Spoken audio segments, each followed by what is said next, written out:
أعوذ بالله من الشيطان الرجيم. تلك الرسل فضلنا بعضهم على بعض، منهم من كلم الله ورفع بعضهم درجات، وآتينا عيسى ابن مريم البينات وأيدناه بروح القدس، ولو شاء الله ما اقتتل الذين من بعدهم من بعد ما جاءتهم البينات ولكن اختلفوا، فمنهم من آمن ومنهم من كفر. ولو شاء الله ما اقتتلوا ولكن الله يفعل ما يريد. يا أيها الذين آمنوا أنفقوا مما رزقناكم من قبل أن يأتي يوم لا بيع فيه ولا خلة ولا شفاعة والكافرون هم الظالمون. الله لا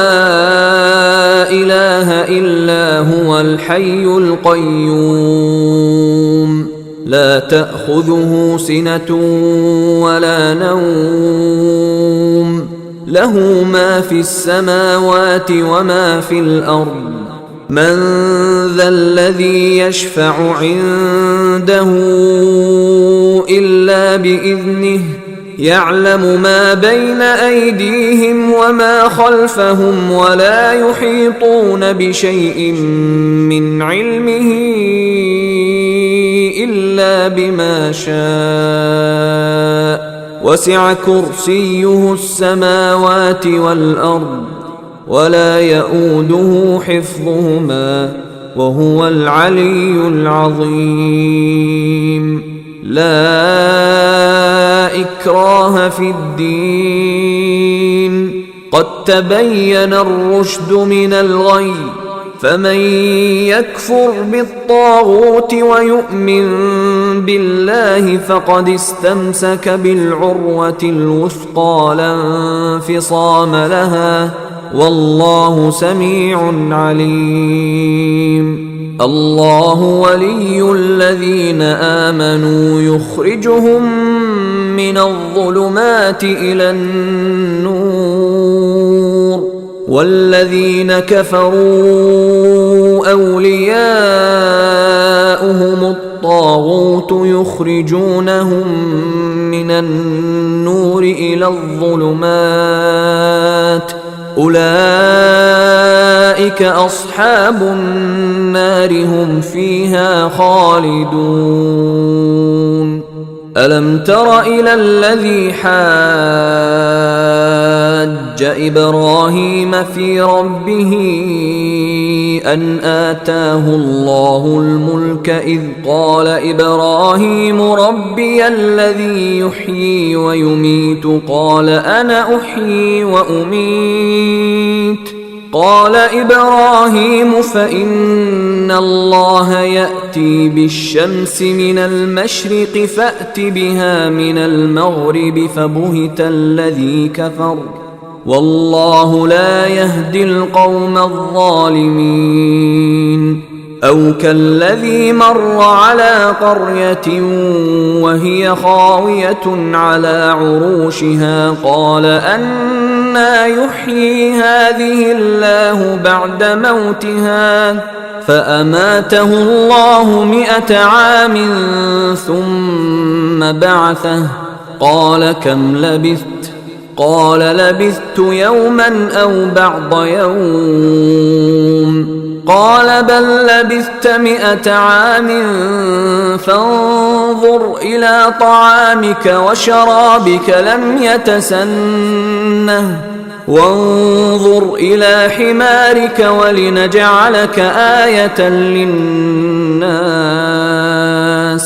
وانظر إلى العظام كيف ننشزها ثم نكسوها لحما فلما تبين له قال أعلم أن الله على كل شيء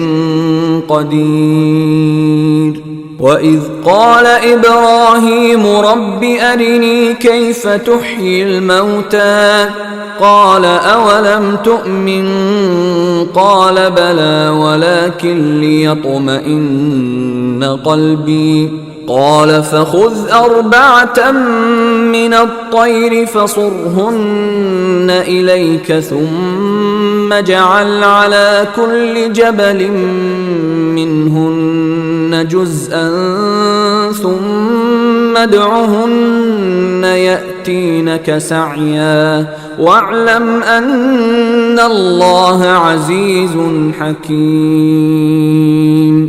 مثل الذين ينفقون أموالهم في سبيل الله كمثل حبة أنبتت 7 سنابل في كل سنبلة 100 حبة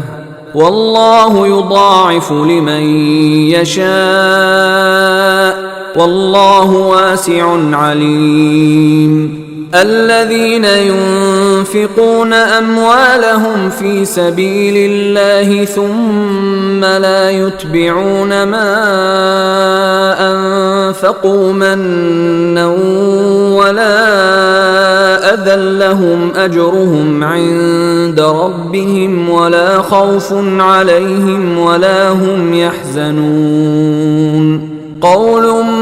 معروف ومغفرة خير من صدقة يتبعها أذى والله غني حليم. يا أيها الذين آمنوا لا تبطلوا صدقاتكم بالمن والأذى كالذي ينفق ماله رئاء الناس ولا يؤمن بالله واليوم الآخر فمثله كمثل صفوان عليه تراب فأصابه وابل فتركه صلدا لا يقدرون على شيء مما كسبوا والله لا يهدي القوم الكافرين. ومثل الذين ينفقون أموالهم ابتغاء مرضات الله وتثبيتا من أنفسهم كمثل جنة بربوة أصابها وابل فآتت أكلها ضعفين فإن لم يصبها وابل فطل والله بما تعملون بصير. أيود أحدكم أن تكون له جنة من نخيل وأعناب تجري من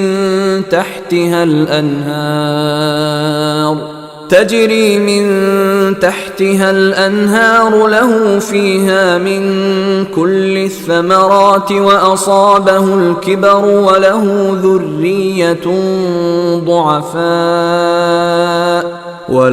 ذرية ضعفاء فأصابها إعصار فيه نار فاحترقت كذلك يبين الله لكم الآيات لعلكم تتفكرون. يا أيها الذين آمنوا أنفقوا من طيبات ما كسبتم ومما أخرجنا لكم من الأرض ولا تيمموا الخبيث منه تنفقون ولستم بآخذيه إلا أن تغمضوا فيه واعلموا أن الله غني حميد. الشيطان يعدكم الفقر ويأمركم بالفحشاء والله يعدكم مغفرة منه وفضلا والله واسع عليم. يؤتي الحكمة من يشاء ومن يؤت الحكمة فقد أوتي خيرا كثيرا وما يذكر إلا أولو الألباب. وما أنفقتم من نفقة أو نذرتم من نذر فإن الله يعلمه وما للظالمين من أنصار. إن تبدوا الصدقات فنعما هي وإن تخفوها وتؤتوها الفقراء فهو خير لكم ويكفر عنكم من سيئاتكم والله بما تعملون خبير. ليس عليك هداهم ولكن الله يهدي من يشاء وما تنفقوا من خير فلأنفسكم وما تنفقون إلا ابتغاء وجه الله وما تنفقوا من خير يوفى إليكم وأنتم لا تظلمون. للفقراء الذين أحصروا في سبيل الله لا يستطيعون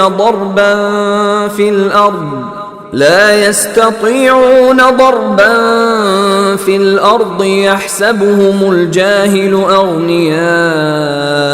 من التعفف تعرفهم بسيماهم لا يسألون الناس إلحافا وما تنفقوا من خير فإن الله به عليم. الذين ينفقون أموالهم بالليل والنهار سرا وعلانية فلهم أجرهم عند ربهم ولا خوف عليهم ولا هم يحزنون. الذين يأكلون الربا لا يقومون إلا كما يقوم الذي يتخبطه الشيطان من المس ذلك بأنهم قالوا إنما البيع مثل الربا وأحل الله البيع وحرم الربا. فمن جاءه موعظة من ربه فانتهى فله ما سلف وأمره إلى الله ومن عاد فأولئك أصحاب النار هم فيها خالدون. يمحق الله الربا ويربي الصدقات والله لا يحب كل كفار أثيم. إن الذين آمنوا وعملوا الصالحات وأقاموا الصلاة وآتوا الزكاة لهم أجرهم عند ربهم ولا خوف عليهم ولا هم يحزنون. يا أيها الذين آمنوا اتقوا الله وذروا ما بقي من الربا إن كنتم مؤمنين فإن لم تفعلوا فأذنوا بحرب من الله ورسوله وإن تبتم فلكم رؤوس أموالكم لا تظلمون ولا تظلمون. وإن كان ذو عسرة فنظرة إلى ميسرة وأن تصدقوا خير لكم إن كنتم تعلمون. واتقوا يوما ترجعون فيه إلى الله ثم توفى كل نفس ما كسبت وهم لا يظلمون. يا أيها الذين آمنوا إذا تداينتم بدين إلى أجل مسمى فاكتبوه وليكتب بينكم كاتب بالعدل ولا يأب كاتب أن يكتب كما علمه الله فليكتب وليملل الذي عليه الحق وليتق الله ربه ولا يبخس منه شيئا فإن كان الذي عليه الحق سفيها أو ضعيفا أو لا يستطيع أن يمل هو فليملل وليه بالعدل واستشهدوا شهيدين من رجالكم فإن لم يكونا رجلين فرجل وامرأتان ممن ترضون من الشهداء أن تضل إحداهما فتذكر إحداهما الأخرى ولا يأبى الشهداء إذا ما دعوا ولا تسأموا أن تكتبوه صغيرا أو كبيرا إلى أجله ذلكم أقسط عند الله وأقوم للشهادة وأدنى ألا ترتابوا إلا أن تكون تجارة حاضرة تديرونها بينكم فليس عليكم جناح ألا تكتبوها وأشهدوا إذا تبايعتم ولا يضار كاتب ولا شهيد وإن تفعلوا فإنه فسوق بكم واتقوا الله ويعلمكم الله والله بكل شيء عليم. وإن كنتم على سفر ولم تجدوا كاتبا فرهان مقبوضة فإن أمن بعضكم بعضا فليؤد الذي اؤتمن أمانته وليتق الله ربه ولا تكتموا الشهادة ومن يكتمها فإنه آثم قلبه والله بما تعملون عليم. لله ما في السماوات وما في الأرض وإن تبدوا ما في أنفسكم أو تخفوه يحاسبكم به الله فيغفر لمن يشاء ويعذب من يشاء والله على كل شيء قدير. آمن الرسول بما أنزل إليه من ربه والمؤمنون كل آمن بالله وملائكته وكتبه ورسله لا نفرق بين أحد من رسله وقالوا سمعنا وأطعنا غفرانك ربنا وإليك المصير. لا يكلف الله نفسا إلا وسعها لها ما كسبت وعليها ما اكتسبت ربنا لا تؤاخذنا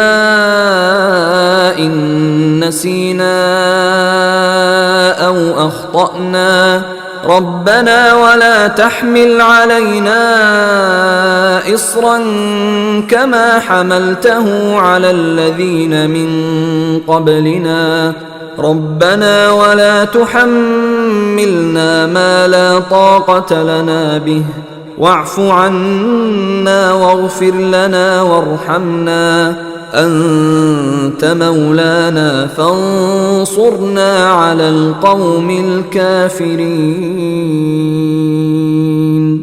بسم الله الرحمن الرحيم.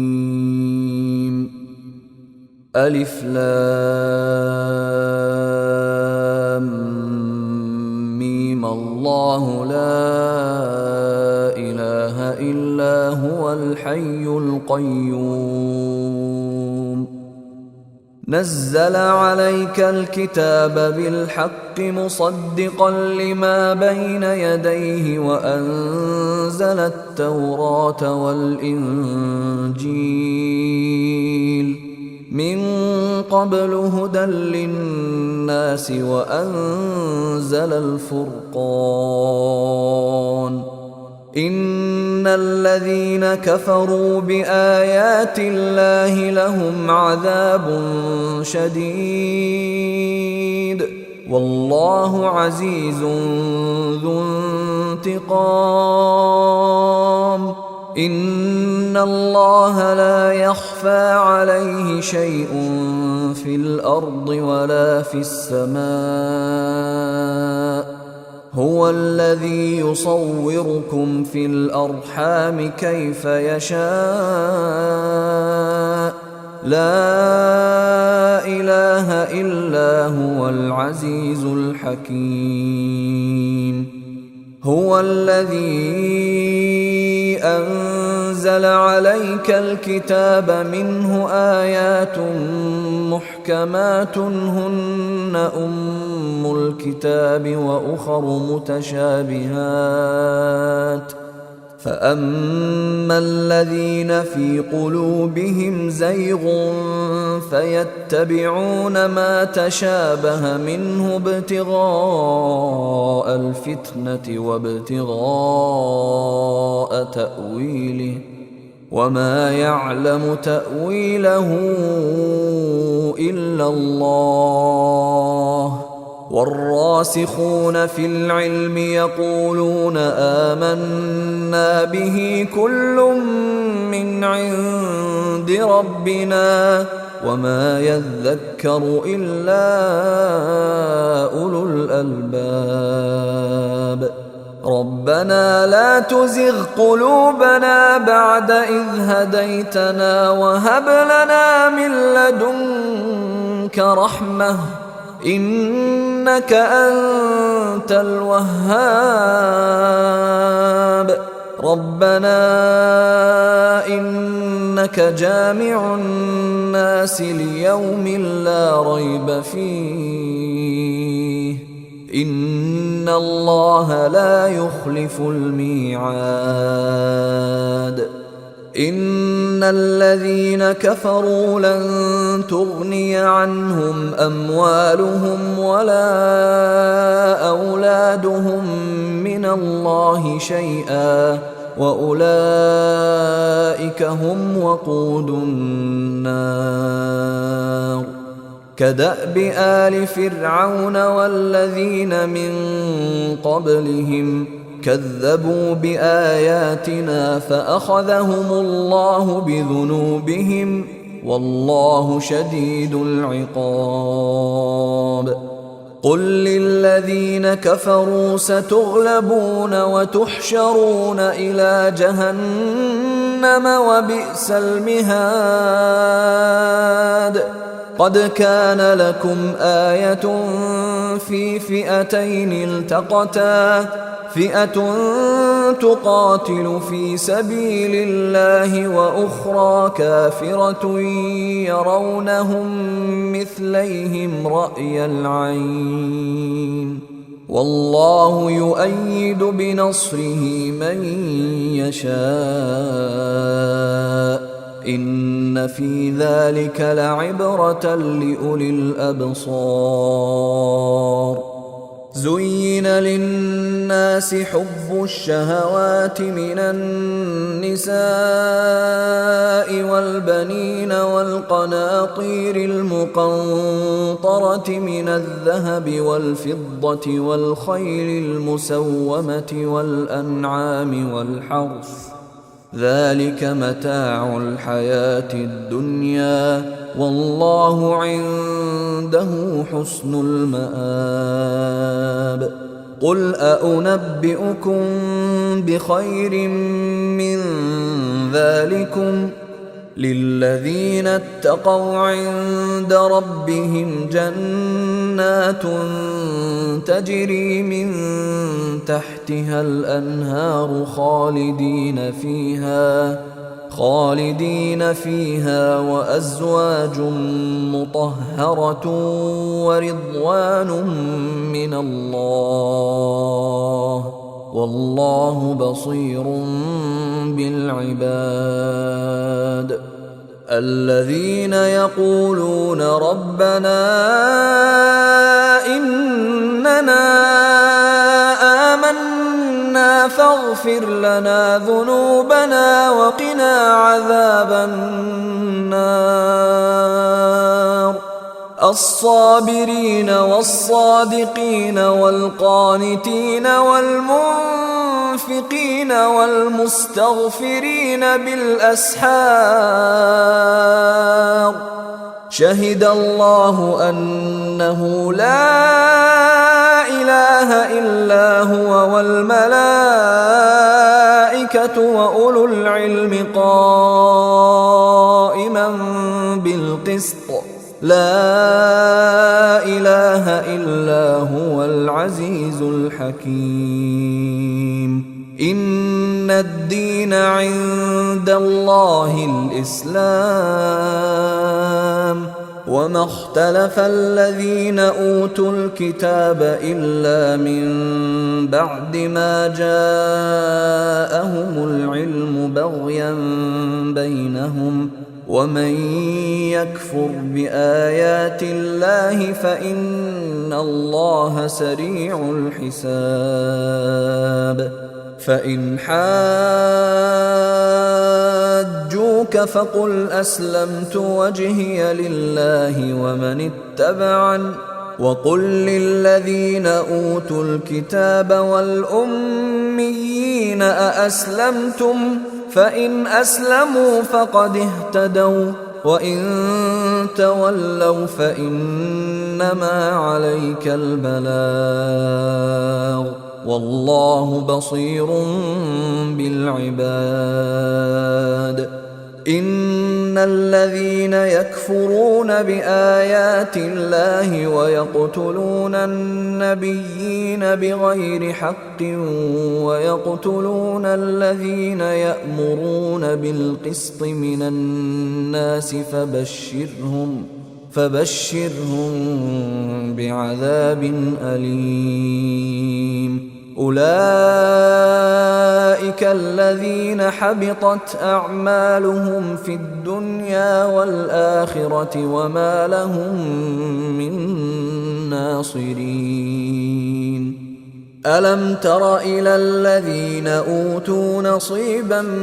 من الكتاب يدعون إلى كتاب الله ليحكم بينهم ثم يتولى فريق منهم وهم معرضون ذلك بأنهم قالوا لن تمسنا النار إلا أياما معدودات وغرهم في دينهم ما كانوا يفترون فكيف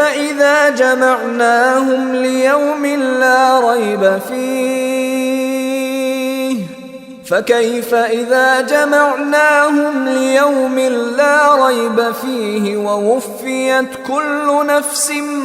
ما كسبت وهم لا يظلمون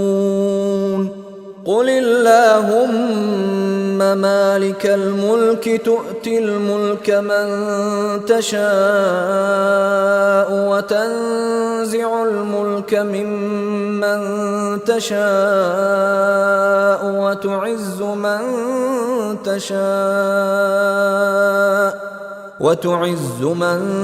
تشاء وتذل من تشاء بيدك الخير إنك على كل شيء قدير تولج الليل في النهار وتولج النهار في الليل وتخرج الحي من الميت وتخرج الميت من الحي وترزق من تشاء بغير حساب لا يتخذ المؤمنون الكافرين أولياء من دون المؤمنين ومن يفعل ذلك فليس من الله في شيء إلا أن تتقوا منهم تقاه ويحذركم الله نفسه وإلى الله المصير قل إن تخفوا ما في صدوركم أو تبدوه يعلمه الله ويعلم ما في السماوات وما في الأرض والله على كل شيء قدير يوم تجد كل نفس ما عملت من خير محضرا وما عملت من سوء تود لو أن بينها وبينه أمدا بعيدا ويحذركم الله نفسه والله رؤوف بالعباد قل إن كنتم تحبون الله فاتبعوني يحببكم الله ويغفر لكم ذنوبكم والله غفور رحيم قل أطيعوا الله والرسول فإن تولوا فإن الله لا يحب الكافرين إن الله اصطفى آدم ونوحا وآل إبراهيم وآل عمران على العالمين ذرية بعضها من بعض والله سميع عليم إذ قالت امرأة عمران رب إني نذرت لك ما في بطني محررا فتقبل مني إنك أنت السميع العليم فلما وضعتها قالت رب إني وضعتها أنثى والله أعلم بما وضعت قالت رب إني وضعتها أنثى والله أعلم بما وضعت وليس الذكر كالأنثى وإني سميتها مريم وإني نعيذها بك وذريتها من الشيطان الرجيم فتقبلها ربها بقبول حسن وأنبتها نباتا حسنا وكفلها زكريا كلما دخل عليها زكريا المحراب وجد عندها رزقا قال يا مريم أنى لك هذا قالت هو من عند الله إن الله يرزق من يشاء بغير حساب هنالك دعا زكريا ربه قال رب هب لي من لدنك ذرية طيبة إنك سميع الدعاء فنادته الملائكة وهو قائم يصلي في المحراب أن الله يبشرك بيحيى مصدقا بكلمة من الله وسيدا وحصورا ونبيا من الصالحين قال رب أنى يكون لي غلام وقد بلغني الكبر وامرأتي عاقر قال كذلك الله يفعل ما يشاء قال رب اجعل لي آية قال آيتك ألا تكلم الناس 3 أيام إلا رمزا واذكر ربك كثيرا وسبح بالعشي والإبكار وإذ قالت الملائكة يا مريم إن الله اصطفاك وطهرك واصطفاك على نساء العالمين يا مريم اقنتي لربك واسجدي واركعي مع الراكعين ذلك من أنباء الغيب نوحيه إليك وما كنت لديهم إذ يلقون أقلامهم أيهم يكفل مريم وما كنت لديهم إذ يختصمون إذ قالت الملائكة يا مريم إن الله يبشرك بكلمة منه اسمه المسيح عيسى ابن مريم وجيها في الدنيا والآخرة ومن المقربين ويكلم الناس في المهد وكهلا ومن الصالحين قالت رب أنى يكون لي ولد ولم يمسسني بشر قال كذلك الله يخلق ما يشاء إذا قضى أمرا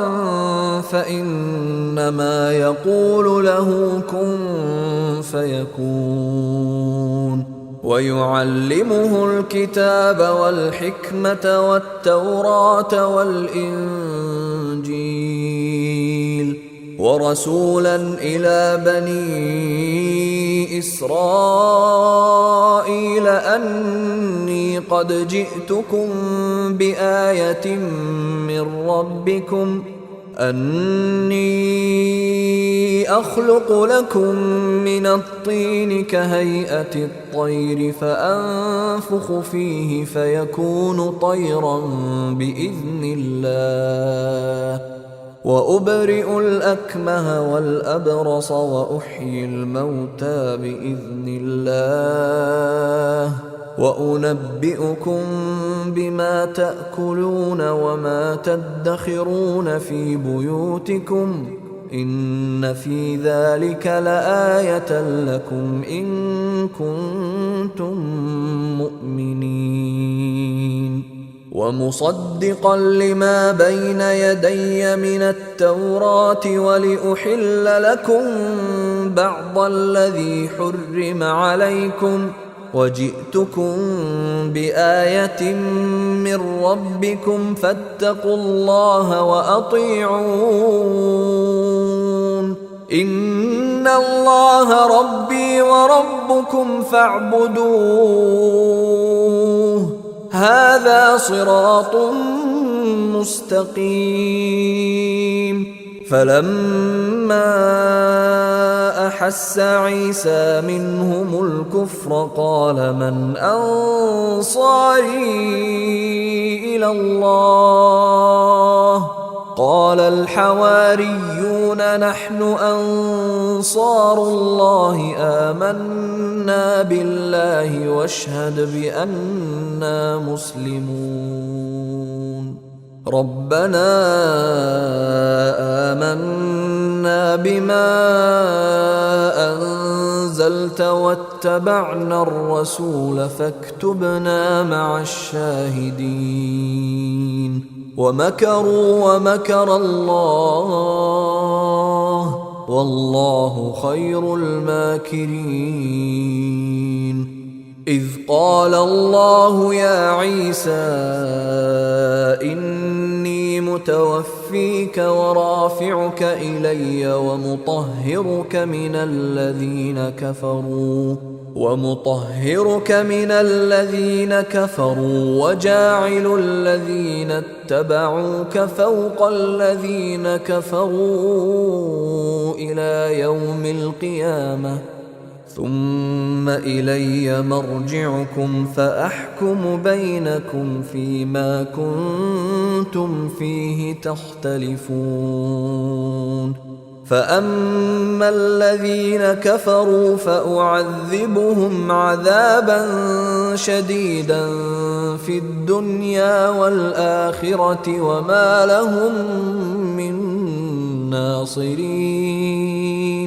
وأما الذين آمنوا وعملوا الصالحات فيوفيهم أجورهم والله لا يحب الظالمين ذلك نتلوه عليك من الآيات والذكر الحكيم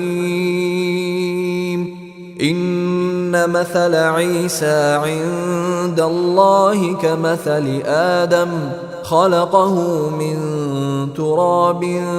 ثم قال له كن فيكون الحق من ربك فلا تكن من الممترين فمن حاجك فيه من بعد ما جاءك من العلم فقل تعالوا ندع أبناءنا وأبناءكم ونساءنا ونساءكم وأنفسنا وأنفسكم ثم نبتهل فنجعل لعنة الله على الكاذبين إن هذا لهو القصص الحق وما من إله إلا الله وإن الله لهو العزيز الحكيم فإن تولوا فإن الله عليم بالمفسدين قل يا أهل الكتاب تعالوا إلى كلمة سواء بيننا وبينكم ألا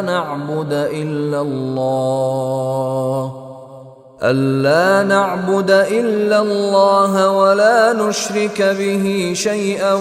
ولا يتخذ بعضنا بعضا أربابا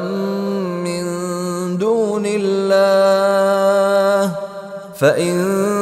تولوا فقولوا اشهدوا بأننا مسلمون. يا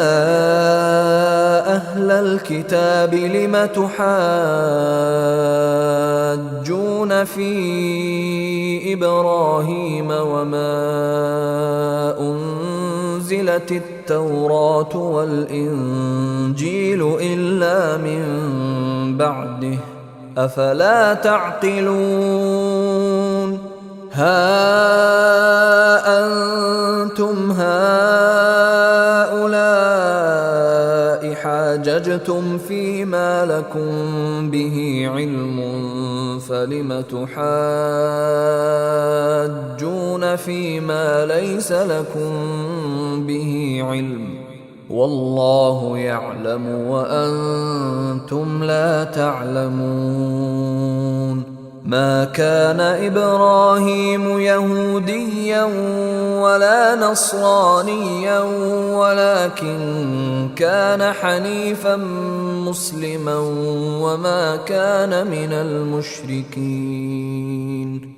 إن أولى الناس بإبراهيم للذين اتبعوه وهذا النبي والذين آمنوا والله ولي المؤمنين.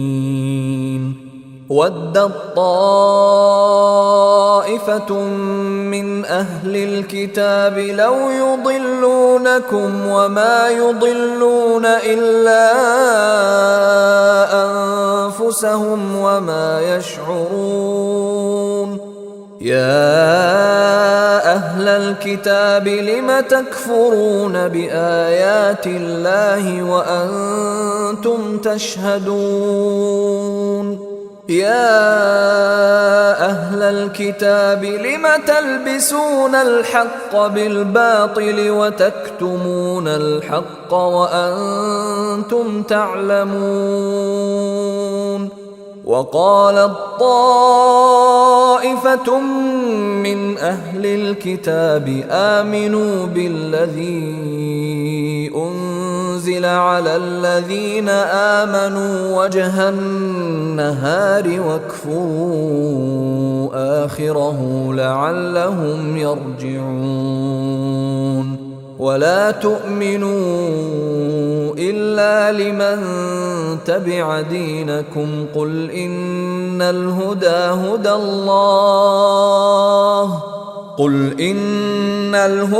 هدى الله أن يؤتى أحد مثل ما أوتيتم أو يحاجوكم عند ربكم قل إن الفضل بيد الله يؤتيه من يشاء والله واسع عليم. يختص برحمته من يشاء والله ذو الفضل العظيم. ومن أهل الكتاب من إن تأمنه بقنطار يؤده إليك ومنهم من إن تأمنه بدينار لا يؤده إليك إلا ما دمت عليه قائما ذلك بأنهم قالوا ليس علينا في الأميين سبيل ويقولون على الله الكذب وهم يعلمون بلى من أوفى بعهده واتقى فإن الله يحب المتقين. إن الذين يشترون بعهد الله وأيمانهم ثمنا قليلا أولئك لا خلاق لهم في الآخرة ولا يكلمهم الله ولا ينظر إليهم يوم القيامة ولا يزكيهم ولهم عذاب أليم. وإن منهم لفريقا يلوون ألسنتهم بالكتاب لتحسبوه من الكتاب وما هو من الكتاب ويقولون هو من عند الله وما هو من عند الله ويقولون على الله الكذب وهم يعلمون. ما كان لبشر أن يؤتيه الله الكتاب والحكم والنبوة ثم يقول للناس كونوا عبادا لي من دون الله ولكن كونوا ربانيين بما كنتم تعلمون الكتاب وبما كنتم تدرسون. ولا يأمركم أن تتخذوا الملائكة والنبيين أربابا أيأمركم بالكفر بعد إذ أنتم مسلمون. وإذ أخذ الله ميثاق النبيين لما آتيتكم من كتاب وحكمة ثم جاءكم رسول مصدق لما معكم لتؤمنن به ولتنصرنه قال أأقررتم وأخذتم على ذلكم إصري قالوا أقررنا قال فاشهدوا وأنا معكم من الشاهدين. فمن تولى بعد ذلك فأولئك هم الفاسقون. أفغير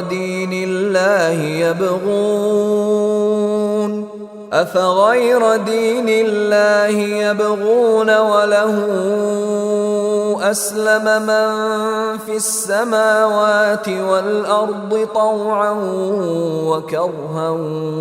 وإليه يرجعون. قل آمنا بالله وما أنزل علينا وما أنزل على إبراهيم وإسماعيل وإسحاق ويعقوب والأسباط وما أوتي موسى وعيسى والنبيون من ربهم لا نفرق بين أحد منهم ونحن له مسلمون. ومن يبتغ غير الإسلام دينا فلن يقبل منه وهو في الآخرة من الخاسرين. كيف يهدي الله قوما كفروا بعد إيمانهم وشهدوا أن الرسول حق وجاءهم البينات والله لا يهدي القوم الظالمين. أولئك جزاؤهم أن عليهم لعنة الله والملائكة والناس أجمعين خالدين فيها لا يخفف عنهم العذاب ولا هم ينظرون إلا الذين تابوا من بعد ذلك وأصلحوا فإن الله غفور رحيم إن الذين كفروا بعد إيمانهم ثم ازدادوا كفرا لن تقبل توبتهم وأولئك هم الضالون